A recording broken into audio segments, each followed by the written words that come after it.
Selamat pagi, Bapak Ibu yang dikasihi Tuhan Yesus Kristus. Kita akan mulai persekutuan doa kita. Kita akan membuka dengan menyanyi dari PKJ 199, Dulu ku tertindih dosa. Dulu ku tertindih dosa, oleh malu terbeban. Tangan Yesus menyentuhku, diubah diriku olehnya.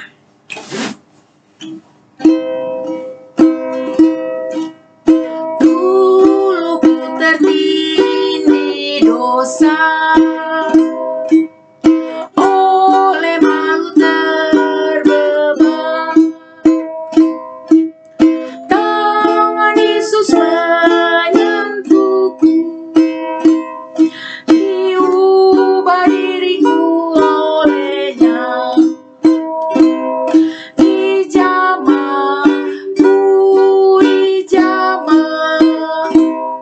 Meluap sukacitaku.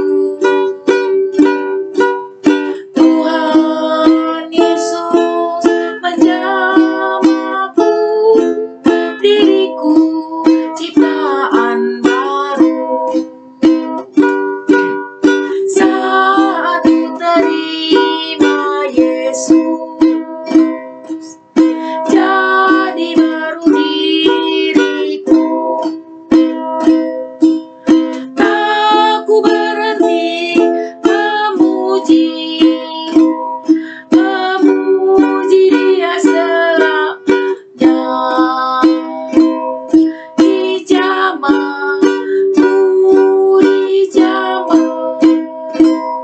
meluap sukacitaku. Tuhan Yesus menjamahku, diriku ciptaan baru. Mari kita berdoa.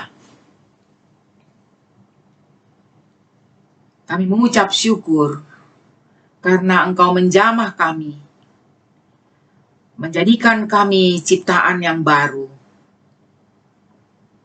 Kami bersyukur karena pertolongan Tuhan.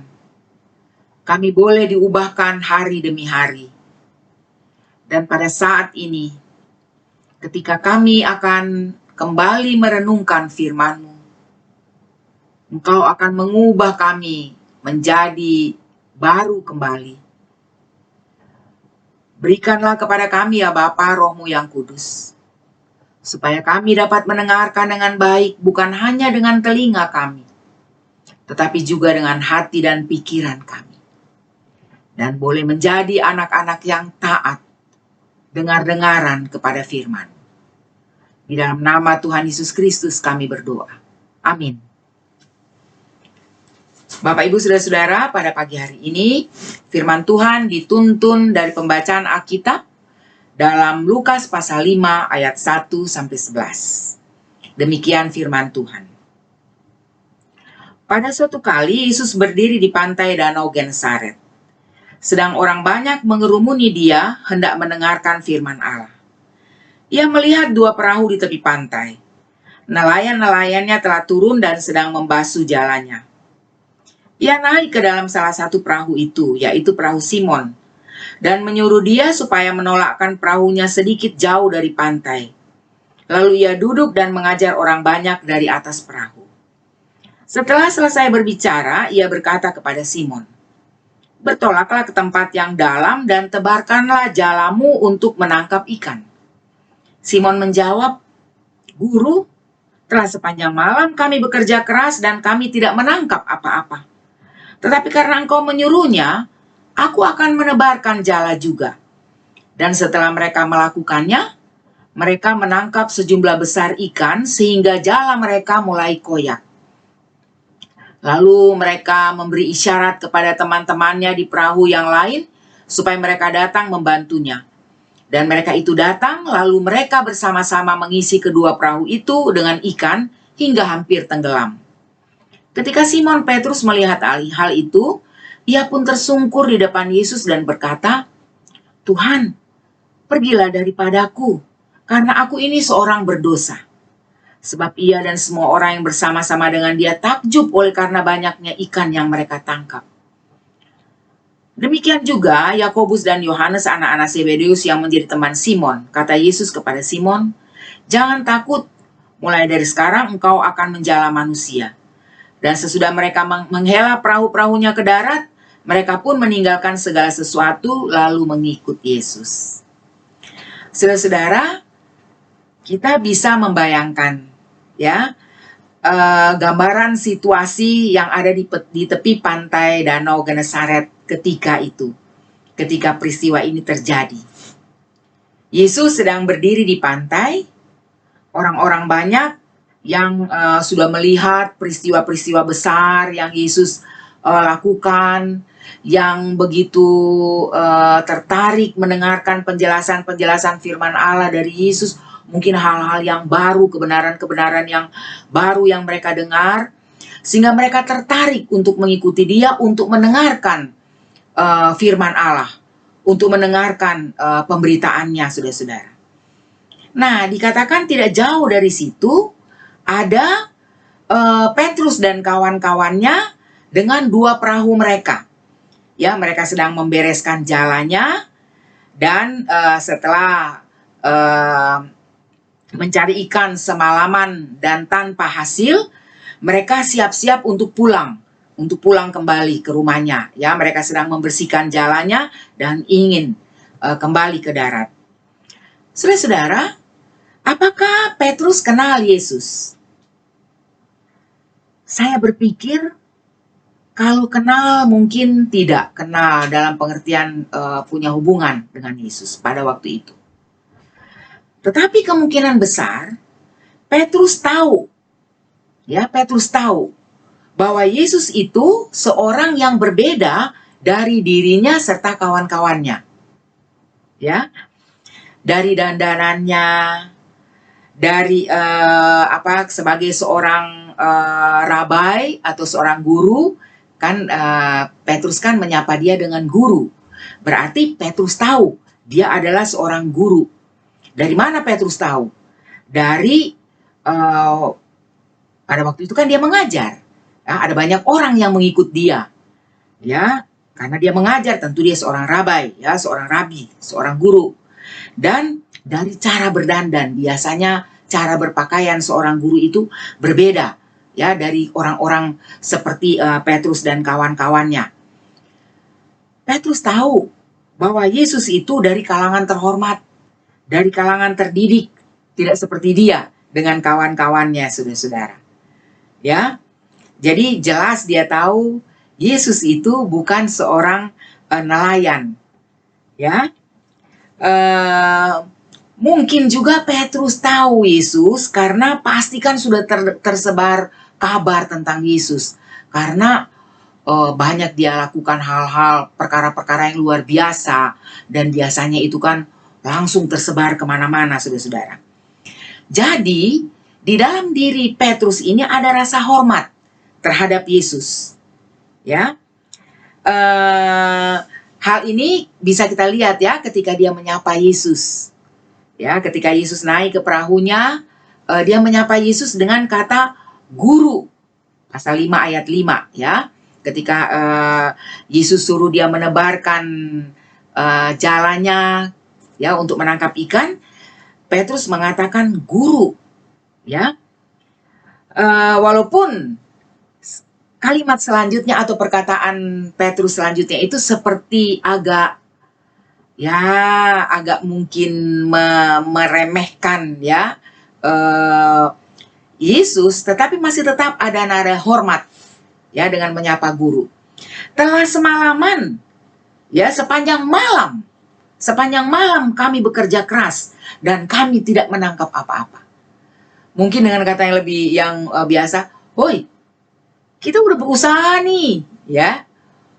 Nggak lihat, sepanjang malam loh kami bekerja keras. Nggak cuma ongkang-ongkang kaki di pinggir pantai, tapi nggak dapat apa-apa." Nah, saudara-saudara,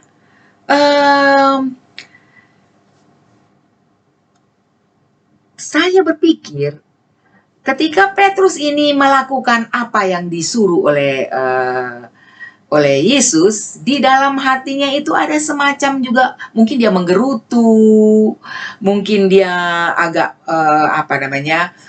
mengumpat ya, meremehkan ya, karena dia sudah berusaha, kok sekarang disuruh, ini kan sia-sia. Nah, kenapa menurut saya ada hal yang jelek di dalam pikirannya, hati dan pikirannya Petrus? Sebab di dalam ayat yang ke-8, ketika ternyata mereka berhasil menangkap ikan yang begitu banyak, Simon Petrus mengatakan apa? Tuhan, pergilah daripadaku, aku orang berdosa. Kenapa saudara-saudara dia katakan begitu? Sebab ada hal yang buruk di dalam hatinya kepada Yesus. Makanya begitu dia sadar bahwa waduh, ternyata dia betul-betul Tuhan. Dia seorang yang luar biasa, penuh kuasa. Dia merasa dia berdosa, saudara-saudara.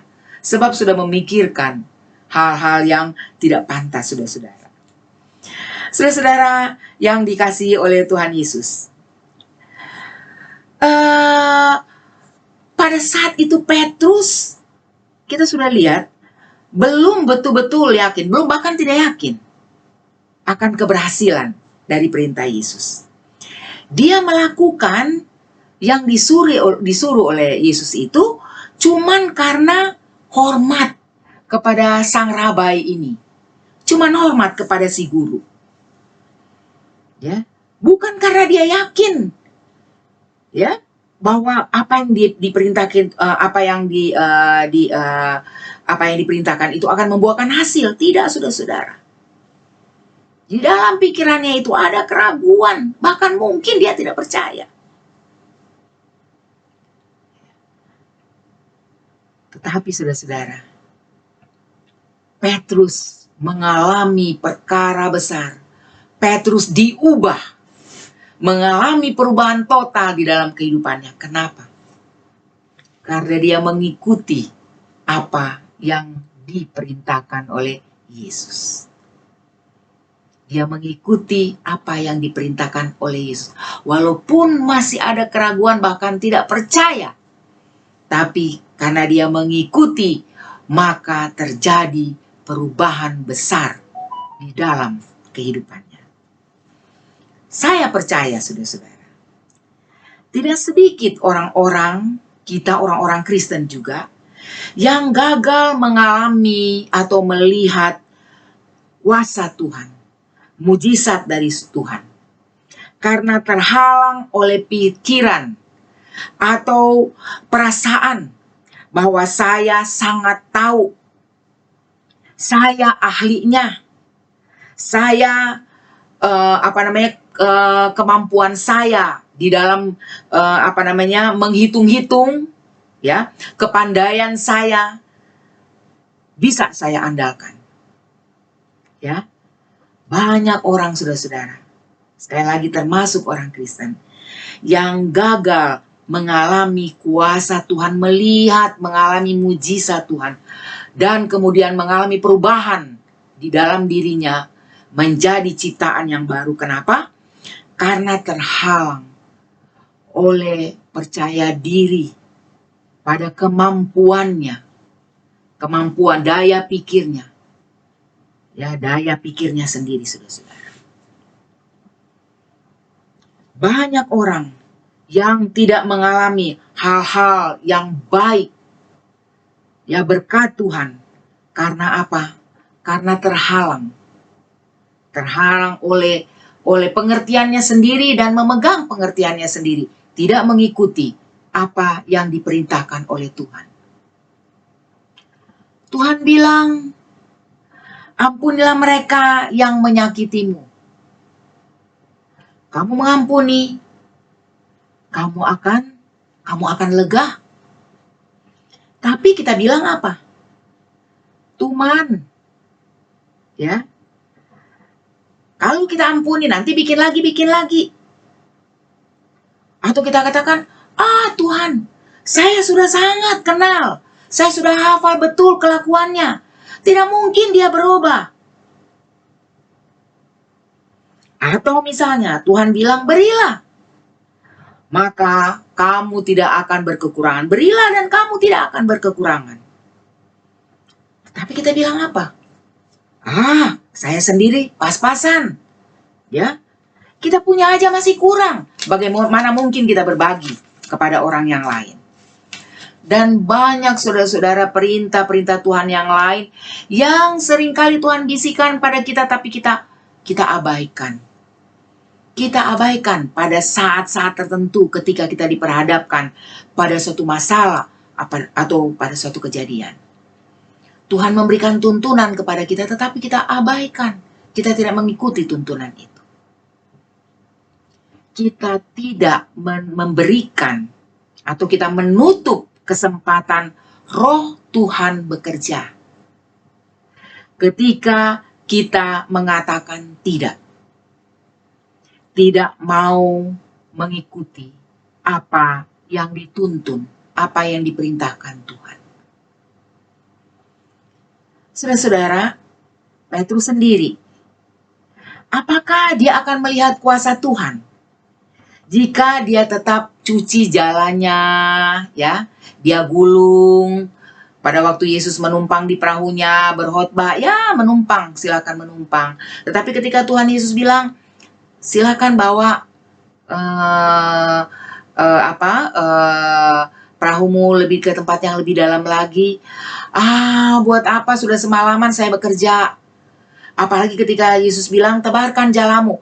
Aduh, ini saya sudah bersihkan. Saya lebih tahu, kamu guru. Ya, kamu cuman guru, kamu pintar berkhotbah. Tapi kamu tidak tahu ini soal-soal menangkap ikan. Saudara-saudara, ketika Petrus menolak apa yang diperintahkan oleh Yesus, saudara-saudara, apakah dia akan melihat mujizat yang besar yang dilakukan oleh Yesus? Dia bisa mendapatkan ikan yang begitu banyak, saudara-saudara? Tidak. Petrus tidak akan mengalami itu kalau dia tidak menuruti apa yang dikatakan oleh Yesus. Apakah dia akan naik kelas di dalam percayanya ketika ia tolak ajakan Yesus untuk kembali ke danau, saudara-saudara? Tidak. Ya, tidak. Ya, mungkin dia akan tetap di dalam percayanya yang lama. Ya. Saudara-saudara, apakah Petrus akan mendapatkan kepercayaan yang luar biasa? Menjadi soko guru jemaat? Apabila dia tidak menuruti apa yang dikatakan oleh Yesus? Tidak, saudara-saudara. Dia hanya akan menjadi seorang nelayan biasa. Sampai kapanpun menjadi seorang penjala. Seorang nelayan yang menjala ikan. Bukan menjadi penjala manusia. Tidak menjadi berkat buat begitu banyak manusia, saudara-saudara. Saudara-saudara, seperti Petrus, saudara-saudara, mari jangan ragu untuk melakukan perintah Tuhan. Walaupun terkadang saudara merasa di luar kemampuan saudara. Rasanya saya tidak mampu. Rasanya saya tidak sanggup. Bagaimana mungkin saya yang tidak bisa berbicara misalnya akan menjadi seorang penatua, misalnya sebagai contoh, yang akan tampil di depan jemaat. Walaupun terkadang saudara merasa bahwa apa yang diperintahkan itu menurut saudara tidak mungkin terjadi berdasarkan hitung-hitungan akal saudara. Saudara-saudara, kita mungkin memang tidak mampu. Tetapi berikan kesempatan Roh Tuhan bekerja lewat kita. Berikan kesempatan Roh Tuhan bekerja, menunjukkan, membuktikan kepada kita kuasa Tuhan itu. Ya, supaya kuasa Tuhan semakin nyata di dalam kehidupan kita. Dan pada akhirnya, saudara-saudara, akan semakin banyak orang yang menjadi percaya. Menjadi percaya kepada Tuhan, kepada Yesus Kristus yang penuh kuasa itu. lewat apa yang kita alami ketika kita memberikan kesempatan Roh Tuhan bekerja lewat kita. Amin. Mari kita berdoa.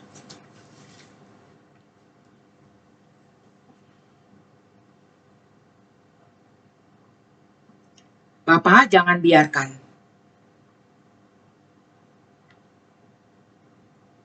kami mengeraskan hati kami mengandalkan daya pikir kami semata-mata, dan kami mengabaikan bisikan-bisikan Tuhan di dalam hati dan pikiran kami. Biar Tuhan, Roh-Mu yang berkuasa, yang bertahta atas kami, mampukan kami terus untuk dapat mendengarkan suara-Mu dengan baik, untuk belajar terus merendahkan diri kami di hadapan Tuhan. Sebab hanya dengan demikian ya Bapa, kami dapat semakin melihat kuasa-Mu di dalam kehidupan kami. Dan pada akhirnya kami juga dapat menyatakan itu kepada orang-orang yang ada di sekitar kami. Sehingga bukan hanya kami yang semakin dikuatkan, tetapi ada banyak orang juga yang percaya kepada kuasa Tuhan. Kami bersyukur ya Bapa, pada saat ini situasi semakin membaik di negara kami. Kami percaya karena ada begitu banyak anak-anak-Mu yang mendengarkan suara-Mu. Kiranya ya Bapa, lewat peristiwa-peristiwa yang terjadi di sekitar kami, baik di tempat masing-masing kami ada, maupun di negara kami, bahkan di dunia ini, kami boleh semakin disadarkan akan kuasa Tuhan dan akan kebergantungan kami kepadamu. Biarlah ya Bapa, Engkau menolong kami untuk terus mengasah percaya kami, sehingga kami semakin kuat, kami menjadi anak-anak-Mu yang semakin setia. Kami mau menyerahkan pada saat ini untuk secara khusus gereja kami di GKI Gading Indah yang sedang di dalam proses pemilihan penatua untuk masa pelayanan yang baru. Biarlah firman-Mu ini boleh menjadi kekuatan bagi anak-anak Tuhan, anggota jemaat di GKI Gading Indah, untuk mau menerima panggilan dari Tuhan sendiri, untuk menjadi rekan-rekan sekerja Tuhan melayani di gereja Tuhan. Kiranya ya Bapa, Engkau juga yang akan membantu kami ketika kami menerima kepercayaan dari Tuhan lewat saudara-saudara kami untuk bidang-bidang pelayanan dimanapun, baik di gereja Tuhan maupun di tengah-tengah masyarakat. Tuhan tolong kami untuk dapat percaya bahwa Roh Tuhan yang akan memampukan kami, sehingga kami mau menyediakan diri dan memanfaatkan kesempatan yang diberikan. Kami bawa kepadamu saudara-saudara kami yang sedang mengalami kelemahan tubuh, mereka yang sedang sakit atau karena usia lanjut. Kami percaya Tuhan menolong mereka semua untuk dapat memperoleh kekuatan bahkan kesembuhan. Tuhan buka jalan untuk memperoleh perawatan-perawatan yang lebih tepat. Memberikan keluarga dan teman-teman yang mengasihi dan mau melayani dengan penuh cinta kasih. Kami bawa pergumulan kami masing-masing. Kami bawa upaya-upaya dari pemerintah kami. Kami bawa kepadamu begitu banyak hal yang kami tahu tidak sanggup untuk kami selesaikan sendiri. Tetapi dengan pertolongan Tuhan pada akhirnya, semua dapat teratasi dengan baik. Kami berterima kasih ya Bapa, kami boleh mendengarkan firman-Mu. Biarlah Engkau yang menjadi pemimpin kehidupan kami, menyertai kami senantiasa. Pada saat-saat ketika kami bersuka cita, tetapi juga ketika saat-saat yang berat, kiranya Tuhan topang kami, supaya kami tetap dapat percaya dan melewati semuanya bersama-sama dengan Tuhan. Terima kasih ya Bapa, biarlah ketika kami melanjutkan aktivitas kami, Engkau juga tetap menyertai kami.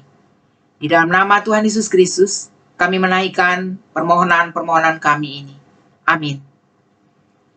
Selamat pagi saudara-saudara, selamat melanjutkan aktivitas. Tuhan Yesus memberkati.